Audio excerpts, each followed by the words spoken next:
Hey guys, it's Michelle Thevenot here. So today's work on the go, I am still working away at this Viking ship figurehead, inspired from the ancient Norse chieftains' battleships.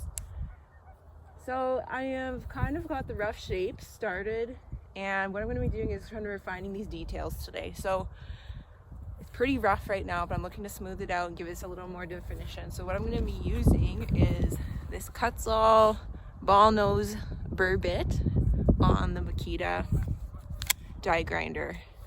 This thing works amazing.